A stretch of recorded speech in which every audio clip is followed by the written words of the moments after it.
Welcome to the Black Male Impact. Today we have as guest Dr. Khalid White. Dr. White, welcome to the Black Male Impact.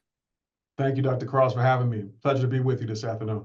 Man, it's a pleasure to have you here with all the great work that you're doing, man. It's just great to having this conversation with you today. Dr. White is the founder of Black Empower.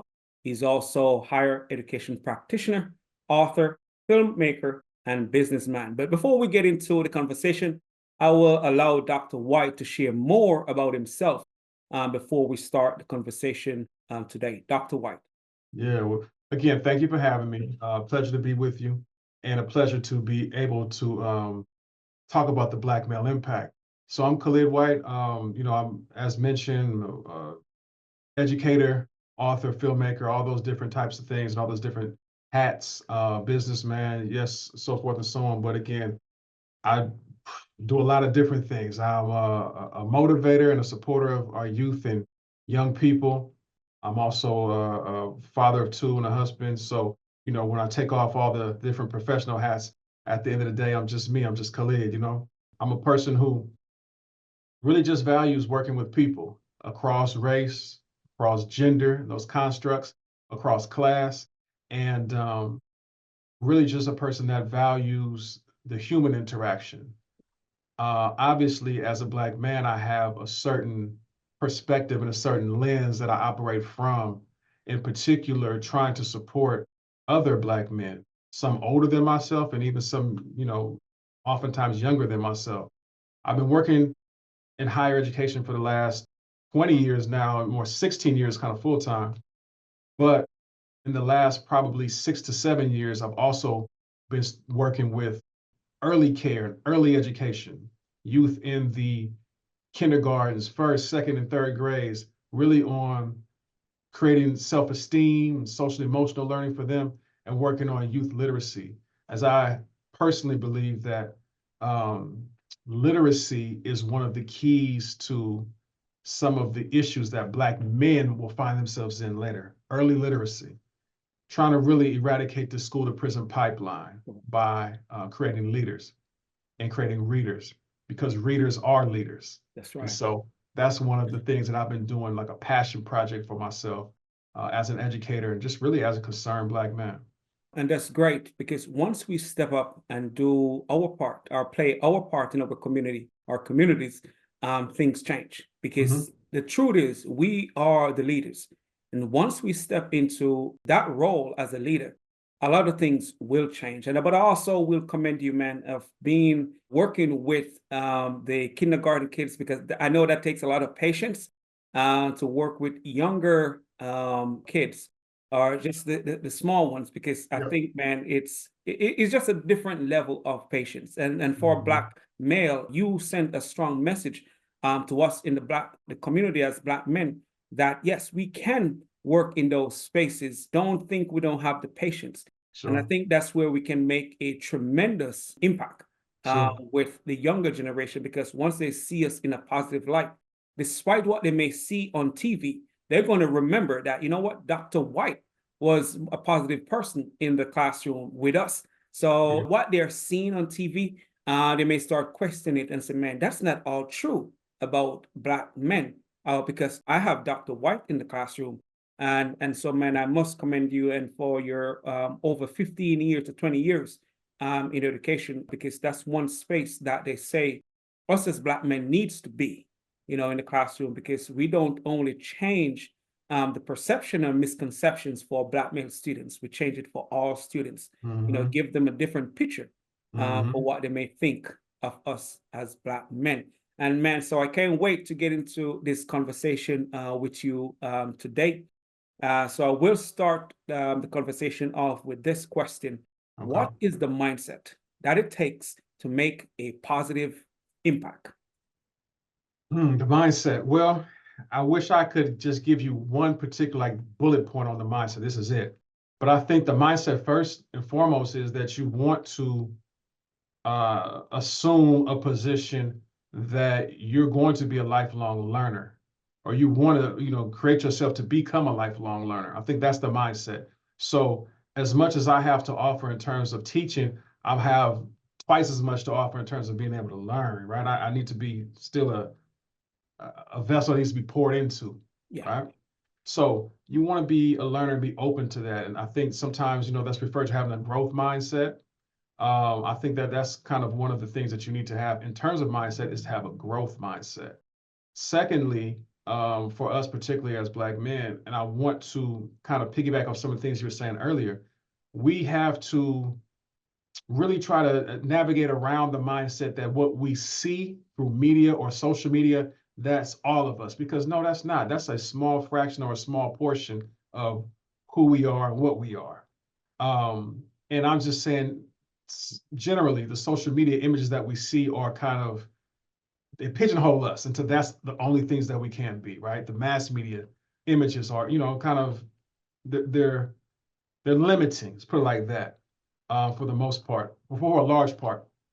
So the mindset has to be that, hey, I'm more than that, or you know what, that's not me. I can be something different than what I see, the three avenues of success with sports, entertainment, and crime. You know what I mean?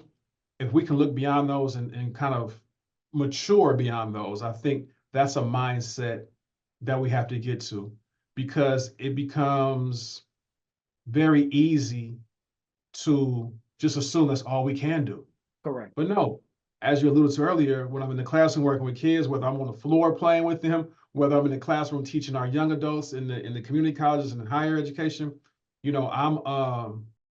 I am a counter narrative, a Correct. walking counter to these stereotypes.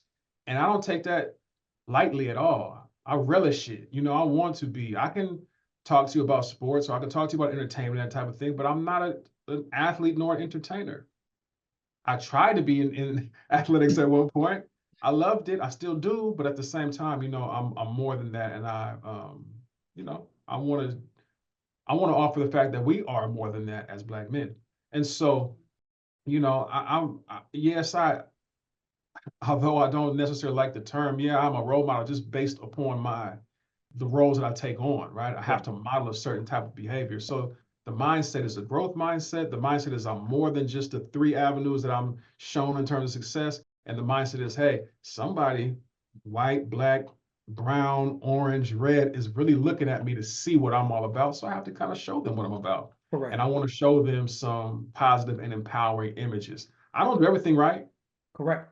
I don't do everything correct, and there's no cookie cutter way that I have learned how to be. I learned how to be me, and I'm the best at being me. And so Correct. I'm allowed to share that with people. And so, And you and know, and, and it's great that you can step boldly in who you are or who you have created yourself to be and be yes, okay with that. And yeah, as you had shared, man, we all come short, despite what we think we know, mhm, despite where we think we are. We all come short at yeah, some point. So we all are not perfect beings. We, despite what qualifications or whatever backgrounds, we are not perfect beings. We are perfect in who we are, mhm, and be willing to share that with the world. But as you shared, when it comes to making a positive impact, when we assume a role, we must be open to learn, and that's one thing, for us as Black men. We have to be willing to be learners, despite what we think we know. We don't know it all, and sometimes if we're not open, we miss the opportunity to learn something important, because someone may just come up to us, someone who may not be in a position as we are in at our current space. But if we are closed off, especially if we want to make an impact, because that person who we may think can provide us with the right answer, mhm, we may miss that opportunity. So it's important that we are open, to learn. And as you had shared, man, yes, the media do, pigeonhole us at times, limit us. And if we're not careful, we take on those limitations. yeah, But I must say, as you had shared, it's important that we have a growth mindset. Despite our environment, we must be the type of person that believes that we can get better. We can learn despite what society may have paint, picture of mhm, us. So that's a great start into the conversation about having a growth mindset as Black men. So my next question, to you is, what advice do you have for the men listening on how they can play a role in creating positive change? Well, what advice would I have for the men that want to create positive change or listen to Black men? I would say one of the things that helped me in terms of creating positive change is to really start to study self. And by studying self, yes, I'm talking about studying me personally and who I am, where I see myself, and what I want to become. But we also, as kind of the phraseology is, we have to have a knowledge of self. And the knowledge of self meaning Black men have been the natural born leaders since we stepped foot on the earth. And that's not to slight women, that's not to slight any other races, that's not to slight anybody, but that's just the actual fact of the matter.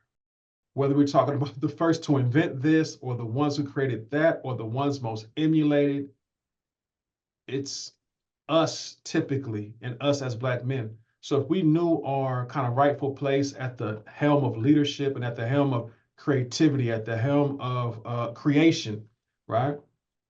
Once we kind of understand self a little bit better and understand that we can mature into some of those things and become some of that, then I think that we'll have a easier time in accepting our role as kind of change makers and way creators.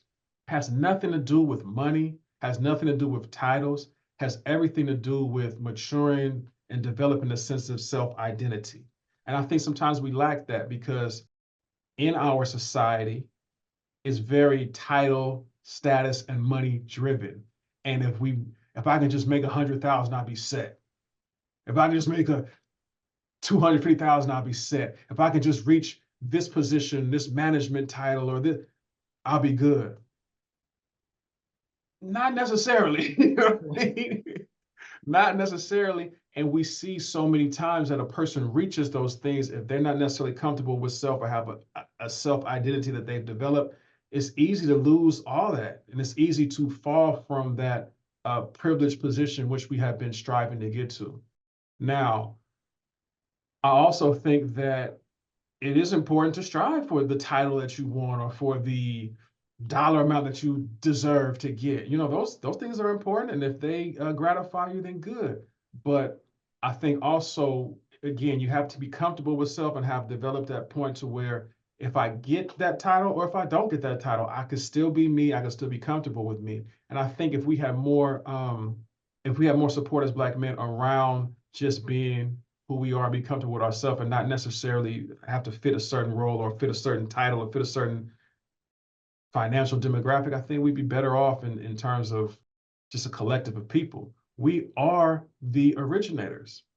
And there's no two ways about that. I think that we have to come to terms with that and understand it's okay to accept that. Man, that is so profound, and it's so funny. I remember the guy's name that I was listening to earlier that said that when he spoke to Martin Luther King, that's what he talked about. Like in the last, before he got killed, he was talking about knowing who we are.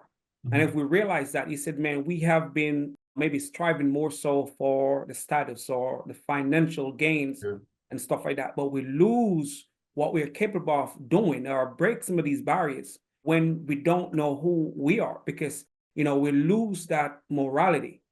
You see what I'm saying? Once we just chase the success or chase the money without knowing who we are or what we're going to do when we get there, because we can be in those positions and still don't do much for those who we are supposed to be helping when we're in those positions. Absolutely. And that makes it even harder, because that goes back to us just listening to you talking about our roles as Black men and what we can do as leaders, and realize that we are the originators in so many different areas.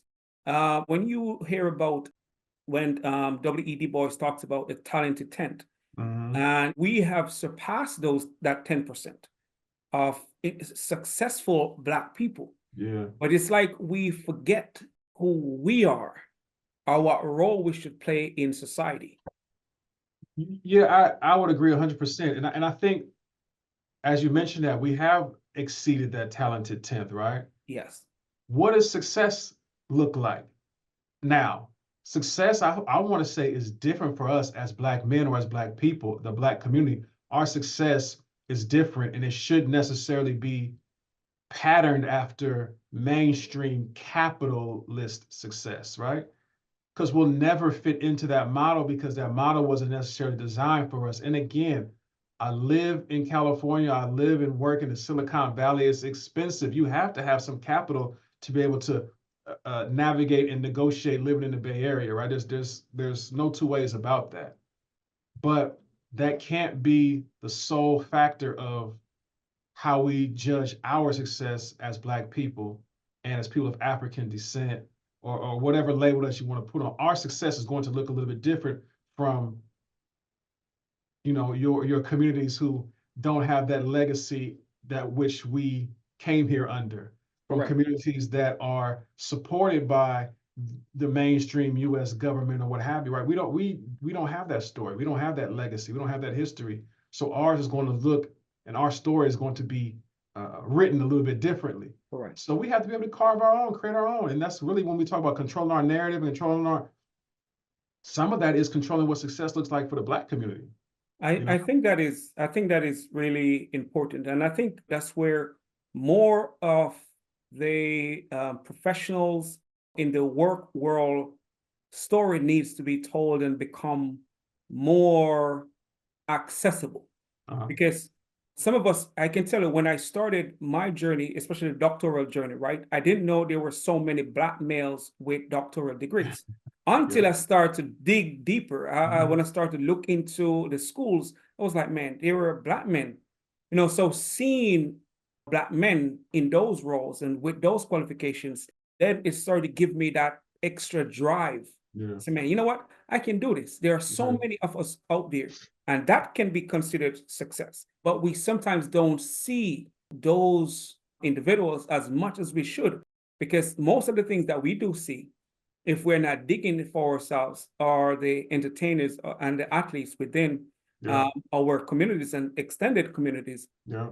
And I remember some years ago when I was watching this YouTube clip, and they were talking about student athletes, though, but they were talking about how it's easier to become a doctor and a lawyer than to become a professional athlete. But again, that's what most of us see as success. We don't see the lawyer, we don't see the doctor or doctors, because, and they're there, but we don't get to see them as much as possible, especially our young people. Sure. No, you hit the nail right on the head. I think that, you know, to try to jump through the window of athletics, you have a million people trying to jump through one single pane window. Like it's just, the odds are not in your favor. And as you mentioned, you have better statistics, better odds, better opportunities at becoming something else, becoming the trainer for the athletes, or becoming the doctor that, you know, kind of does the surgery on the athletes. You have a better chance of doing stuff like that. But, you know, again, if we go back to what I was saying a little earlier in terms of mass media and social media and what have you, they show you three separate options. These are the options for Black men. You have to go here, here, or here.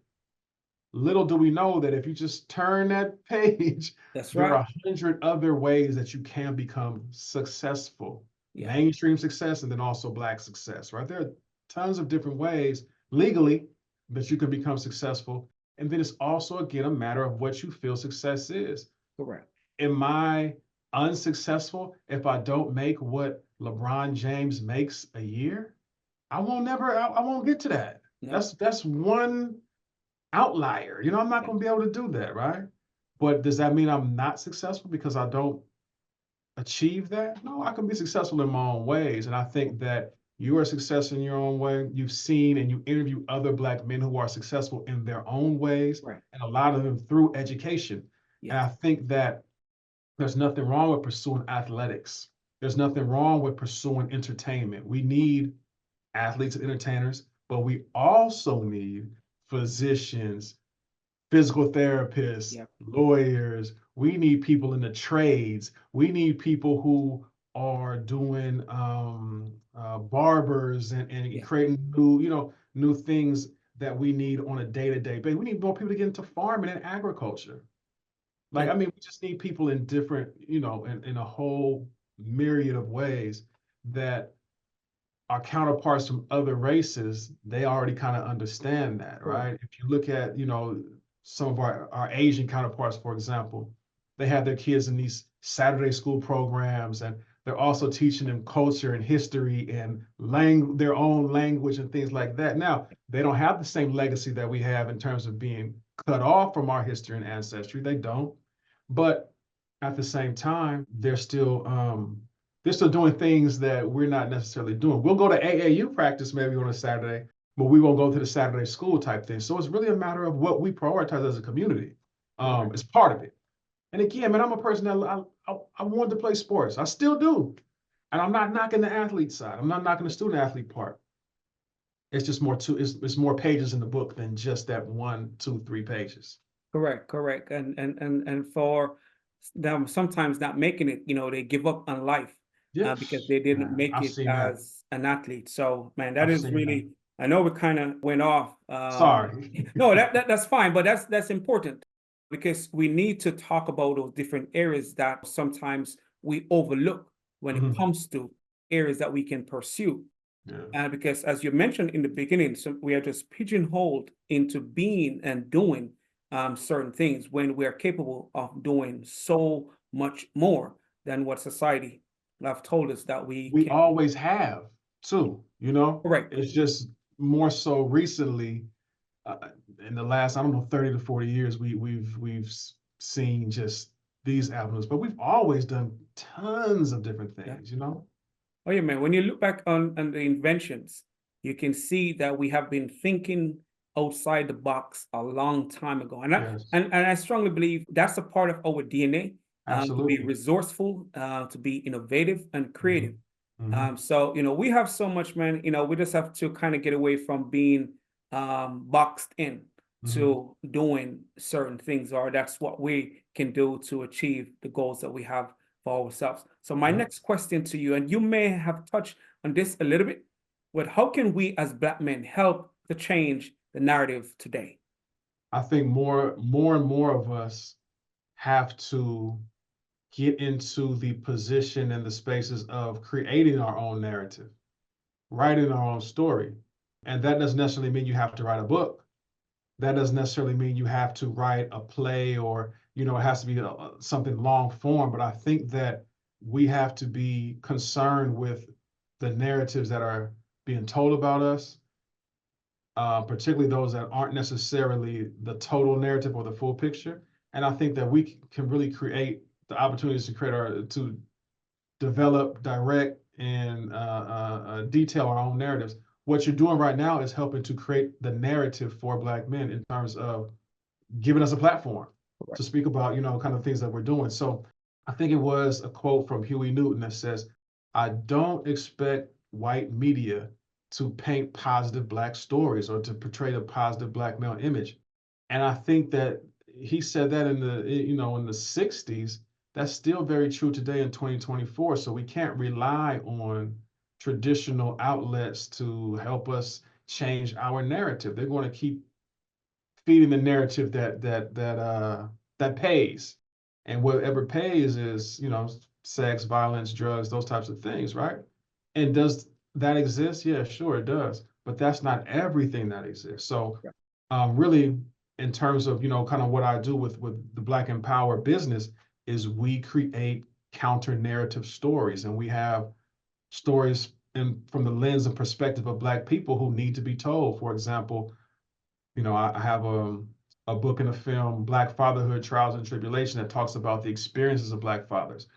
I don't want the classic narratives about, Black fathers and families to be portrayed. We're going to talk about, you want to hear about some Black fathers and families? Well, let's go interview and talk to some, just like you're doing. And that's basically what we're doing is, creating our own narratives. We had to in the past. Right.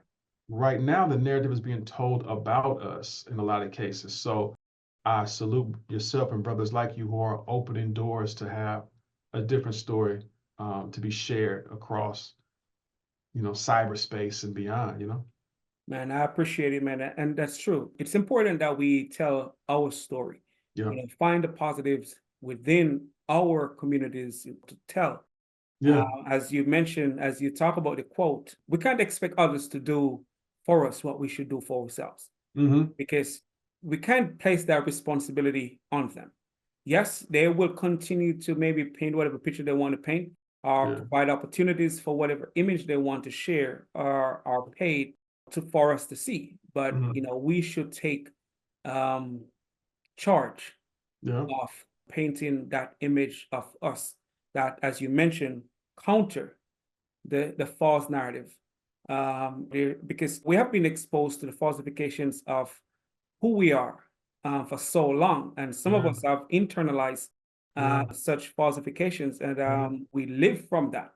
And not until we start to even change our own mindset, because sometimes we have to decide, look, man, I'm not going to be what society said I am. I'm going to be what I'm supposed to be, or who I'm supposed to be, based on my background, based on my heritage, based on what Black men and women have done before we all been exposed to what we are not. Mm-hmm. And once we get to that point, I think, as you mentioned, we should take charge of painting the image, talk more about the positive things that we're doing. Yes, we all still may make mistakes on the journey, but we should be intentional of painting the picture that will change the narrative that we have been exposed to. So, Yeah, absolutely. Absolutely. And I want to also make something completely clear. Positive images are definitely important. Positive representation is critically important. Representation matters for sure. But I don't only want to be trapped into telling just the positive story, yeah, because there are some challenges and some ups and downs in life. And so I really want to tell just a total story that a person may start from on the left and have moved through experience all the way to the right. There are people who have gotten it right and people who have gotten it wrong. Listen, even if I've gotten it wrong, I want to tell you the ways I got it wrong so you don't have to fall in those same holes right. that I fell into. So it's yes, it's a positive story. Those positive stories are important, but I also want to tell some, just some kind of nuanced stories, some complete stories, that it's not all good, it's not all bad, it's life, right? Right. Um, but do we need positive stories and more positive imagery? Absolutely. There's no two ways about that. And I really like that perspective, because yes, we have to share some of the mistakes Mhm. that we have made, and even talk about some of those mistakes, as you Yeah, mentioned, not to repeat those mistakes. But yeah, it's important that we do talk about some of those difficult moments that we may have made it through, or others have mhm, made it through. mhm. So those who are coming behind, knowing that it's not always easy. It does not, because it looks this way means you don't have to go through this over here. Yep, So sometimes it helps them to have that perspective, as they're going on their own journey. So I really yes, appreciate you sharing that, because that's important that we talk about all parts of the story, all parts of the journey, so we can get those who are listening a perspective and how valuable, yes, when we overcome all the positive parts of us, how important it is. So I appreciate you sharing that. So we're going to kind of not say shift gears a bit, but I want to ask this question. yep. What or who has influenced or inspired you to pursue the path that you're on? Hey, I was looking forward to this question. I have kind of a random answer. It may be random to some, but it's not necessarily random to me. And I'm gonna try to keep a long story short. Yeah, So, as a young kid and teen, right? Late 80s, early 90s, mid 90s. I came of age like kind of in the 90s, you know what I mean? And at a time in the 90s and mid 90s, it was like you had some shows like A Different World on TV. You had, Martin and things of that sort. Like I kind of fell into that time frame. But whether I went to the barber shop, whether I went to my grandparents' house, when I went to, certain like relatives' homes, it was this thing called Jet Magazine. Jet Magazine had kind of like a cousin magazine, Ebony. And then Ebony had kind of like Black Enterprise, right? It was kind of like Johnson Publishings, if I'm not mistaken, right? It was kind of like the umbrella they were all under. So when I started reading like Jet and not just reading the beauty of the week, but like reading the whole magazine part of it, man, you know what? That really inspired me looking back on it. So Jet magazine was kind of like, because it showed Black culture, it showed Black music, it showed Black fashion, it showed what people were doing like in the historically Black colleges, and like kind of like the Black world encompassed in a small magazine that had different articles, you know, from kind of from week to week. And so when I would pick those up, and I was an avid reader as a young person. I was turned on to books, man. Books turned me on. Oh, wow. Magazines, like I read a lot, you know what I mean? And Jet magazine was kind of like a influence on me, direct influence, really. And now that I look at it, I'm kind of doing some of the same things that Jet is doing. Like I'm working with the historically Black colleges and universities. I'm writing books on kind of the community. Do a little bit in music. I mess around with the music just a little bit. You know, I started off Black Empower we started off with fashion to kind of get our business started right a few years back. So it's like an encompass. What I am doing it was encompassed in one little magazine, Jet magazine, and really that kind of opened up my world to like the larger Black world, you know, that I could see outside of just what was going on locally with my family and kind of in the community, the neighborhood. So I would say Jet Magazine had a direct, that's the who, you know, but that's the what. Who, man, as I look back on it, a lot of different Black men had some positive influence on me, whether that was a sports coach, whether that was my dad, whether that was uncles, or whether that was family friends. Like I had some good, solid Black male role models who weren't always perfect. No, were struggling themselves in certain areas, and now that I kind of am at their age, I kind of can see it now. Like, oh, that's what so and so was going through. But at the end of the day, they kind of saw something in me and kind of wrapped their arms around me and said, "Hey man, you're going in this direction. Keep going. We see what you're doing, and you're gonna be somebody." Like I had some people tell me that as a team, man, you're gonna be somebody. You're gonna make us proud. That type of thing.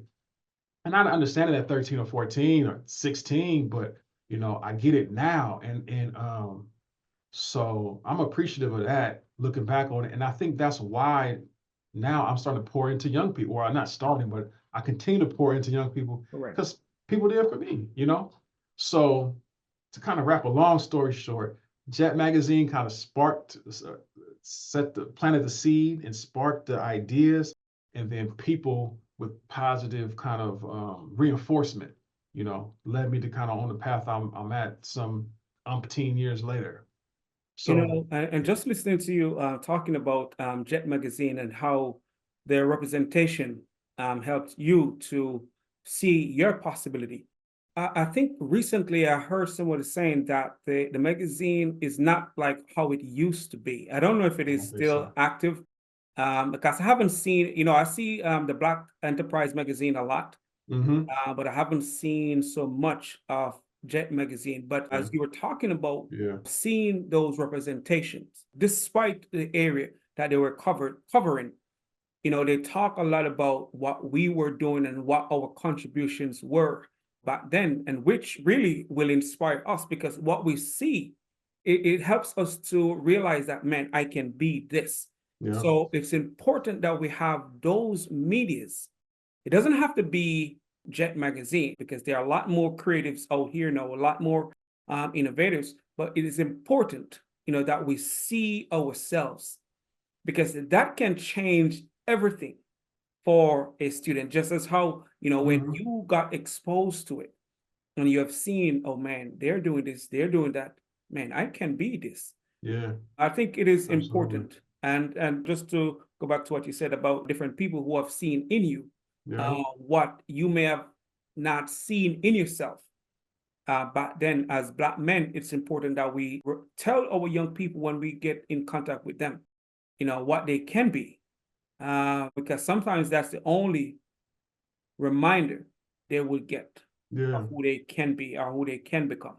Absolutely. I wasn't necessarily reminded of that like in school so much, you know what I mean? Yeah. But like I'm not sure that it mattered in the same way because I got the reinforcement in other places from other people. Like, man, you know what? You keep doing positive, keep doing things, man. You're smart, now you're intelligent. You know what I mean? It's such and such and such, right? I got that reinforcement. Others I see get the reinforcement through just sports. Correct. Like I mentioned, I tried to be an athlete at one point. I was okay in sports, but I knew I didn't have a long career, and Yes. that became evident to me. As much as I wanted it to be not the case, it was the case, right? But I was okay with that because I knew I had other like Options. abilities and Yeah. opportunities. Yeah, because somebody else helped me to kind of realize that. So yeah, the positive representation mattered, and it took me a while to kind of think about. But Jet Magazine was a source of that representation and that inspiration for me. I don't know if the magazine exists, definitely not in the physical form that it did back in the day. Yeah. And as I got older, Black Enterprise was some good representation for me too. But Correct. Correct. Jet was when I was young, like 10, 12, you know what I mean? And developing years. Black Enterprise came later in my 20s, Yeah. maybe, for Yeah, me. but yeah, it came later. But I know they were still in the stores a few years ago because when I Okay. just migrated here, Mhm. I know I've seen them. I think I do still have a stock of Okay. Jet magazine somewhere, Yeah, somewhere amongst my books and stuff like that. sure, But sure. it really have the positive representation of us, Yeah, in different forms and stuff like that. absolutely. But as you're talking about, you started reading, learning, or love reading very early. And as Black men, we sometimes don't hear that story. Like a lot of us, as Black men started, in books, because some of us grew up in environments where Black boys don't read, we don't read. So we kind of shy away from it. And we may not have that reinforcement or that role model around us to say, oh, Yeah, yes, you're going to read. And if you don't, these are the consequences. Just to hear that's part of the story, the young man out there may hear this and say, oh, you know what, maybe I can, dive into my books. I don't have to shy away based on yeah, what society said about us and stuff like that, because, and I think that is really important, especially when it comes to changing the narrative, because you said it when we just started the conversation, literacy will help to change the prison pipeline when it comes to our Black males in the community. Um, absolutely. yeah. Absolutely. I didn't mean to cut you off. I'm sorry. Go No, ahead. no, go ahead, man. I don't know exactly how it happened, but I can remember like I felt that was the first thing even before sports, I fell in love with books. Wow.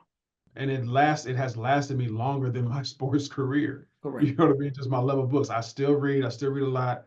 As you can see in the background, I have a bookshelf. Yeah. And one of the ways I think that I fell in love with books was my dad happened to be a book guy too. He was a lover of books. And so at the house, there was a bookshelf in my bedroom.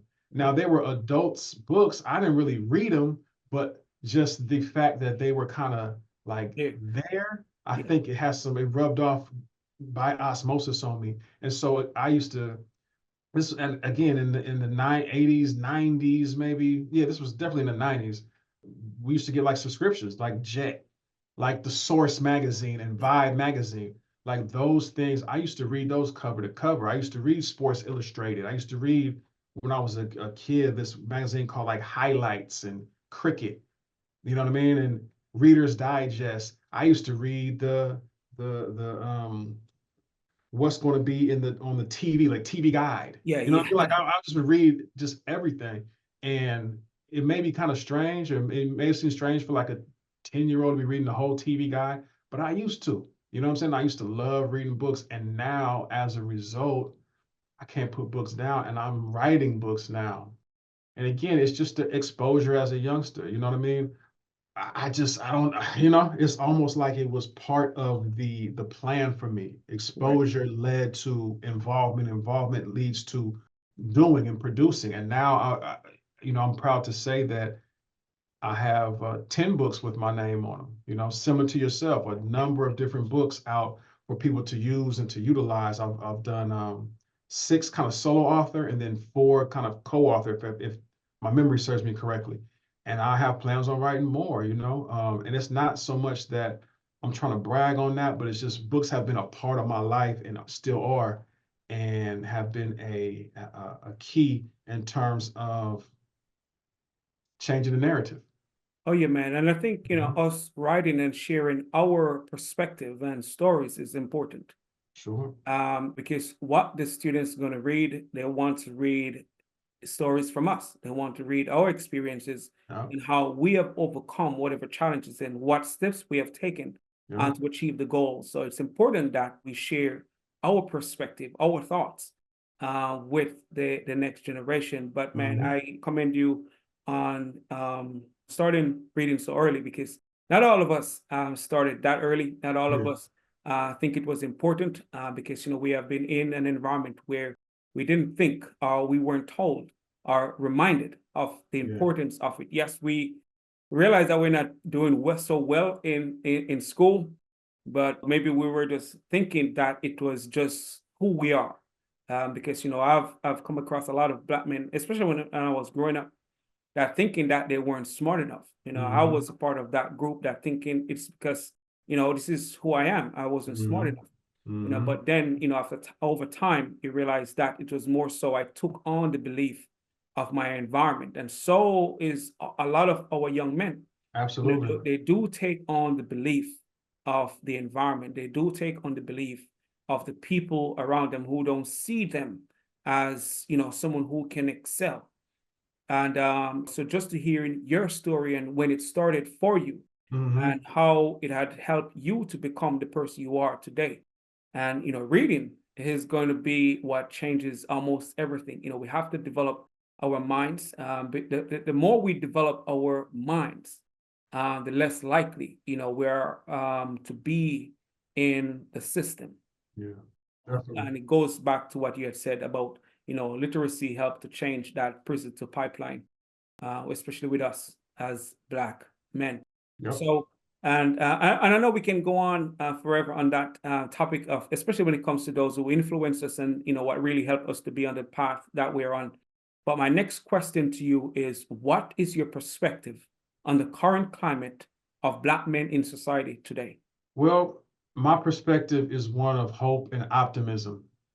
The current climate for Black men is not, it's not where we'd like it to be collectively. No, I don't think it is.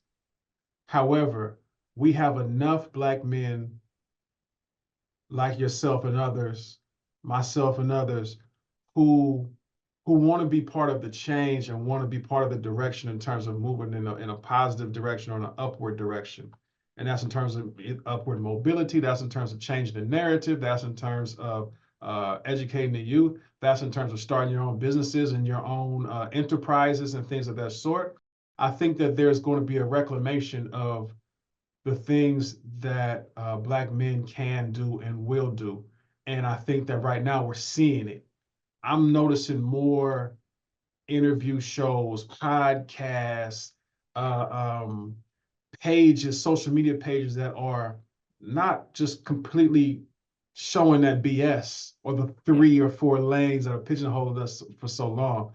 Yes, that exists, but let me turn you on to some alternative images. So, right. creating a Black male impact, groups like the Black Man Can and Dear Fathers and different types of organization, Alive and Free, the Blurred Academy. Like these are groups that I'm familiar with, that I follow, that I watch, that I see doing positive things, showing positive imagery, and so I'm inspired and I am encouraged by. And a lot of these are younger brothers that are taking this on, and so when we talk about some of the entertainers and athletes and that type of thing, I'm starting to see a lot more of them take on certain roles and certain narratives for themselves that's more in a positive lane, and it's not just the BS that we kind of have been accustomed to. So when you see a player like LeBron James help his son get into the Yeah. NBA, um, when you see a person like now I'm drawing a blank, but if you see people like your former athletes now become like sportscasters and things of that sort, right?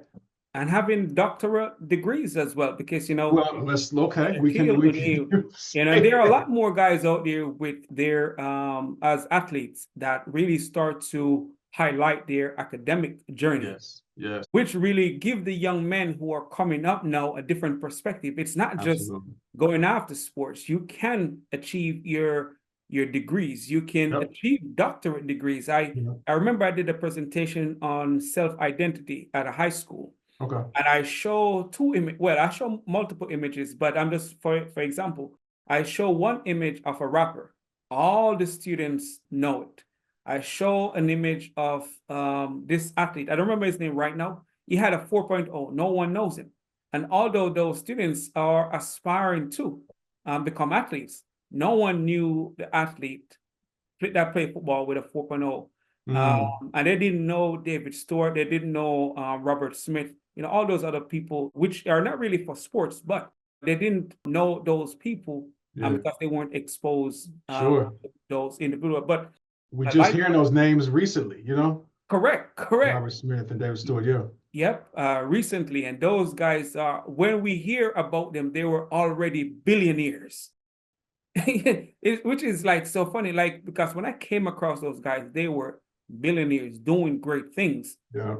in the community. So it's this generation, if we play the cards right and start to highlight those people a little bit more, they will have a different perspective. It help them to change what they believe they can be. They may realize now that they don't have to only be athletes or entertainers, because some of those athletes and entertainers are not as wealthy as David Stewart or Robert Smith, and there are And other will black never athletes. be. Yeah. Oh yeah, they'll never be. Right. So they have options now. They know of what's possible.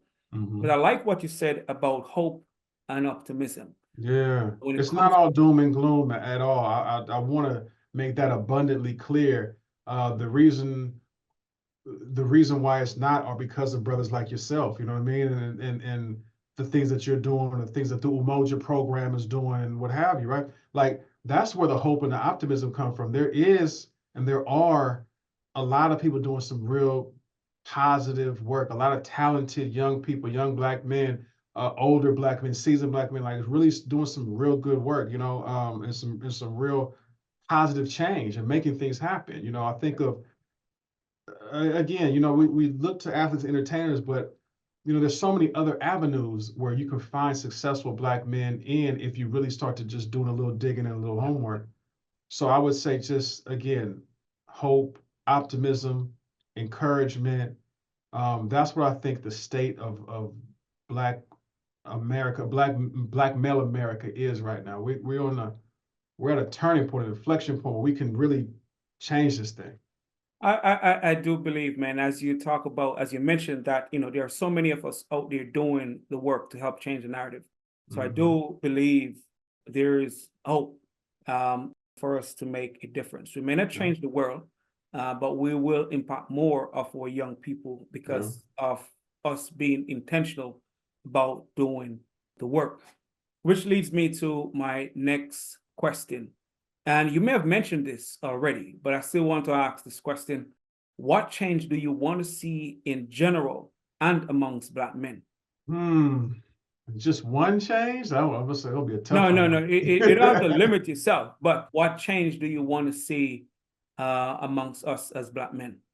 Well, this is one change, but it's kind of a large umbrella change. It's really just a change in the narrative, a change in the imagery, a change in the stories that are shown about Black men. I want it to be more of a complete story. I want it to be a nuanced story. I want it to be a story that shows functional and capable and human, humanize our story, right? Yeah. I think again, we've been so dehumanized and sometimes led to believe the dehumanizing things about ourselves that we can't do, that we won't do. We've been socialized to believe that, we might not measure up, but that's just so far from the truth. And so I want to start having more change in terms of the imagery and the ways in which we are shown, the ways in which we show ourselves. And then to not accept. Part of that change is to not accept, man, I'm not believing in these negative narratives and these mainstream narratives that are being painted about us.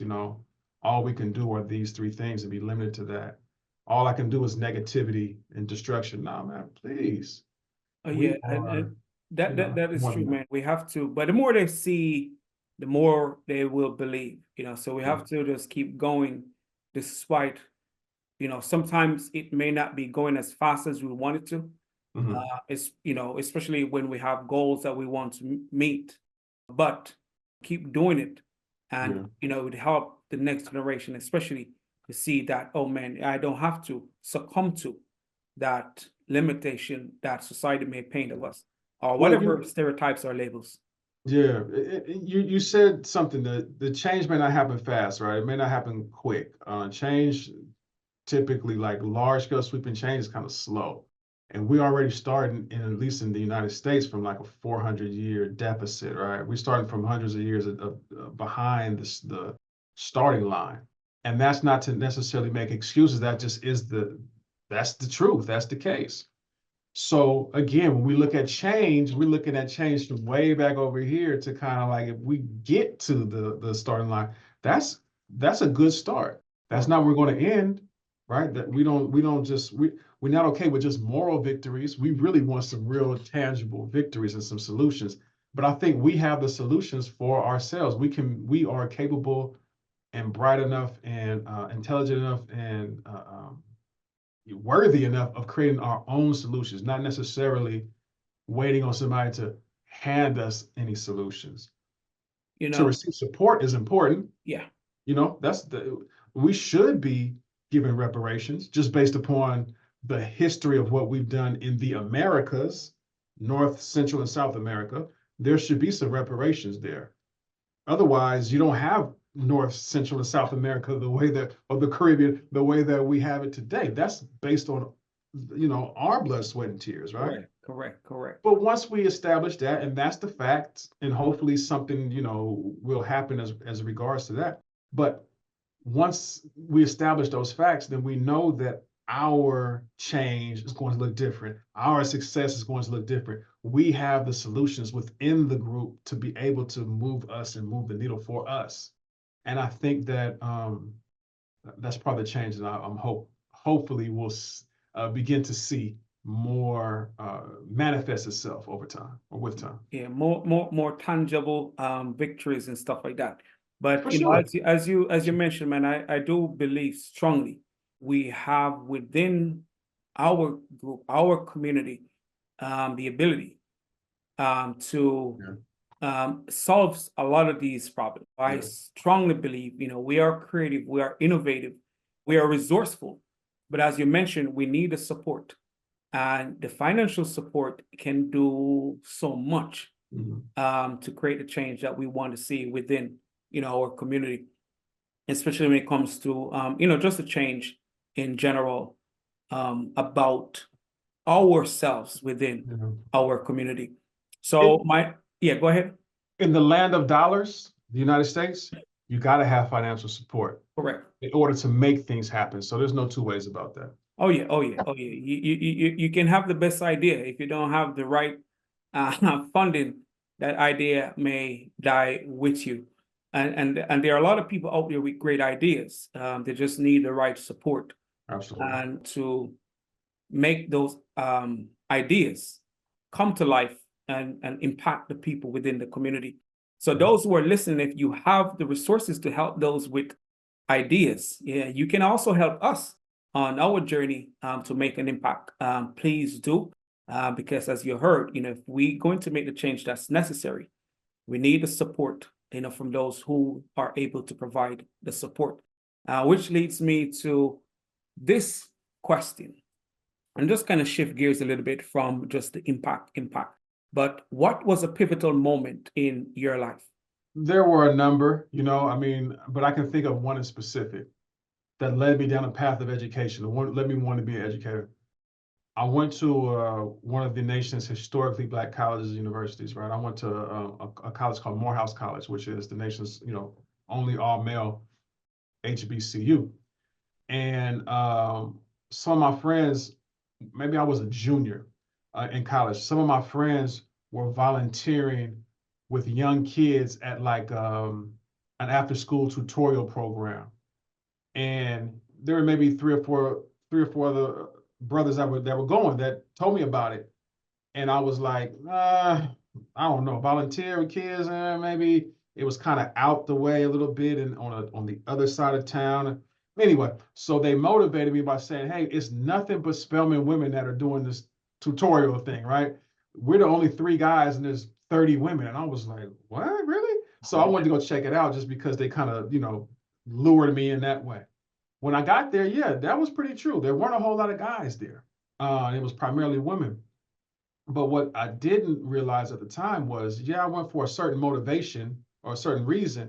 But when I got there, I started really enjoying volunteering with these kids and working with these young kids who were in the third and fourth grade. So we're doing math, we're doing reading, they're telling jokes, they're playing around, we tell them sit down, rambunctious kids, Yeah, yeah. kids. But lo and behold, I started doing it junior year, then I started doing it senior year. Then after I graduated, and then I started volunteering with, some other middle school kids. And that became like a pathway for me to go into education full time because I really enjoy working with youth. And I felt like I had like an affinity towards them. Yes, they were Black children, but more than just, them being Black, it's like I really enjoyed working. I look forward to working with these young kids. And it seemed like in reverse, they look forward to working with me. So that was kind of like a pivotal moment. It was like, yeah, I like this. I enjoy this. It's something I want to do. I didn't necessarily know I go into it full time as an educator from that moment, but that was the seed that was planted and the door that was open. So yeah, that was a pivotal moment when I decided to go and just volunteer with these young people, and it just blossomed from there for me. And you share something really important, that sometimes taking the leap or trusting the space that we are invited to, Yeah. especially to serve, can give us or put us on a pathway to become more purposeful. Mhm. Because it's important that we are on purpose, as you had mentioned when you're talking, that you look forward to going to Yeah. these, to help, to volunteer Mhm. with these kids, which in turn they seems to be looking forward to be working with you. But sometimes we ignore those small opportunities because they may not be paid opportunities, which could lead us on a path that help us to become more purposeful. Because doing the work and don't feel as if you are purposeful can make you don't really want to go to work. And a lot of people out there are not going to work because they want to go to work. They don't feel as if they're making any significant contribution. Absolutely. And if you didn't, although they what do you call it now? The payoff may not be what you're looking for, which it would, maybe a lot of us men would go on to volunteer for that reason, maybe not thinking about the impact we can make. Yeah. But we're going to be amongst other young ladies who are doing it. So, Right. maybe this is something that we can do. But sometimes that's how, we get on the path, by taking those nudges, Yeah. from others. Yeah, no, absolutely right. And I think that you hit it right on the head. A lot of us just go to jobs where we don't necessarily feel like we have a purpose, right? We're just going for a check or we're going because we have to go. And that's a terrible feeling. I've had jobs like that, definitely. Where I was just like, I'm going just because I have to go, I need to go, not because I want to. Yeah, And I would be I wouldn't be 100% genuine with you if I told you that education is the most lucrative profession. It's not.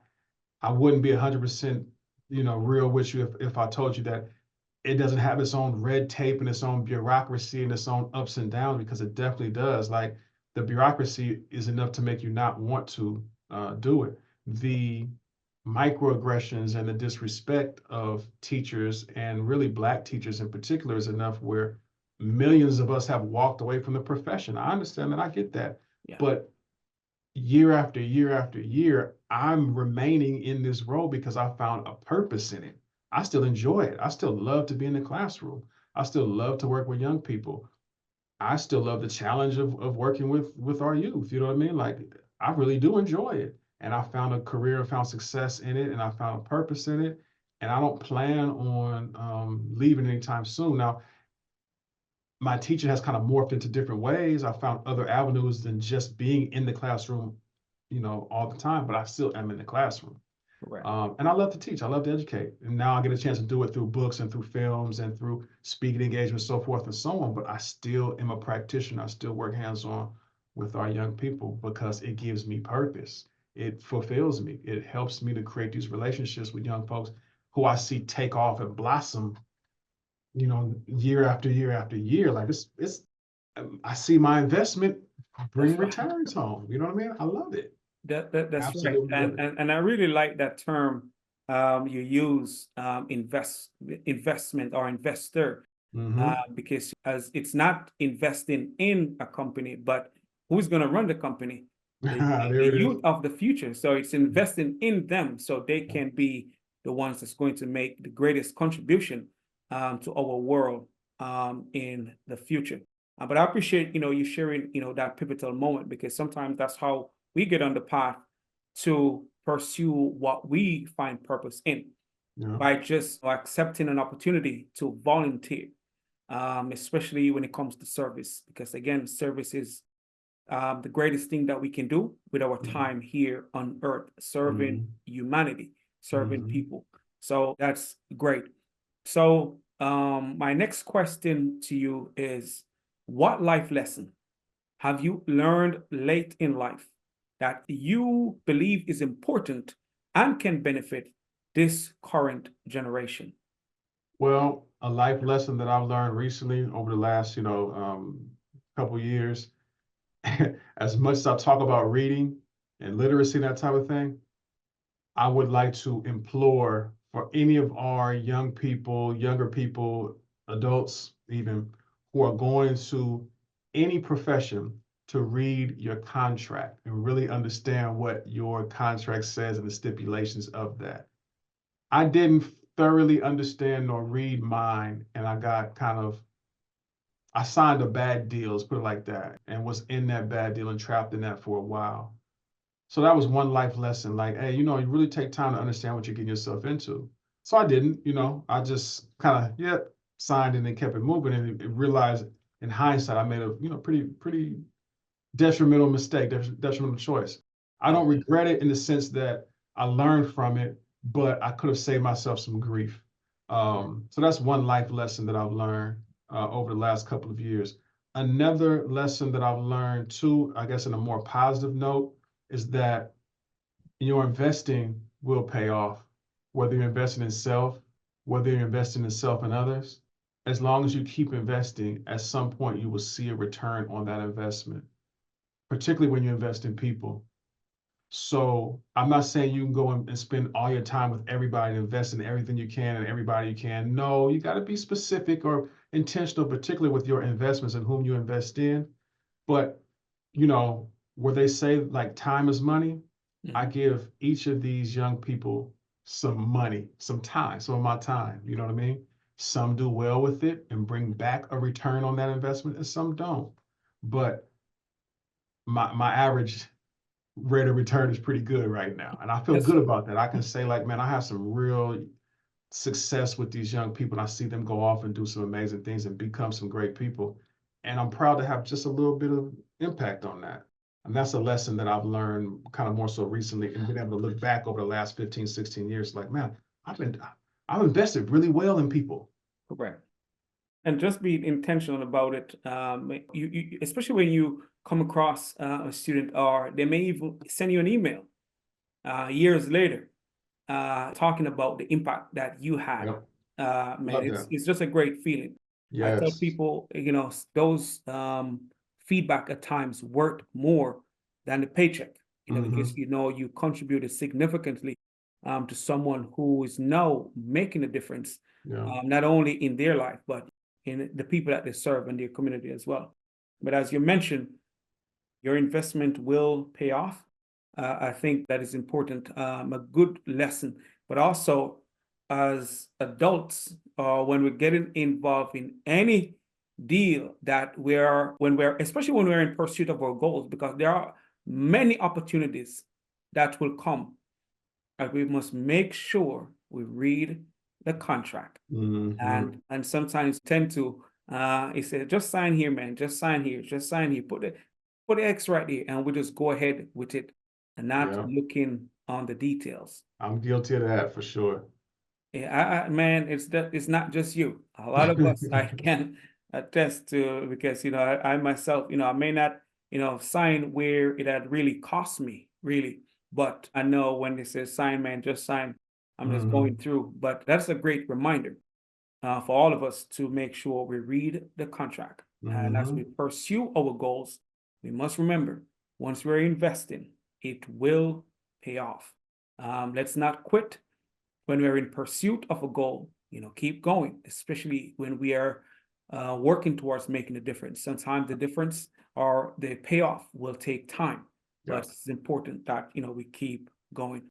But before I ask my final question, where can the listeners find and help support the great work that you're doing to make a difference? Because again, we all need support. So where can they find you to support you on the work that you're Yep. doing? Well, great question. You can find me on, all social platforms, and then also my website is all the same. BLKMPWR. That's Black Empower. BLKMPWR or BLKMPWR.com. So social media, obviously you can catch me there. You can catch me on the website, BLKMPWR, blackempower.com. I'm also on LinkedIn under my full name, Khalid Akil, which Akil White. That's my full government name. So, those are ways that you can catch me. You can find my name on Amazon. You can look at the different books and things like that. But I want to connect with people directly. So please hit me up either on, social media or the website or on LinkedIn. Fine. You Well, man, thank you for sharing that. I will definitely put it in the description.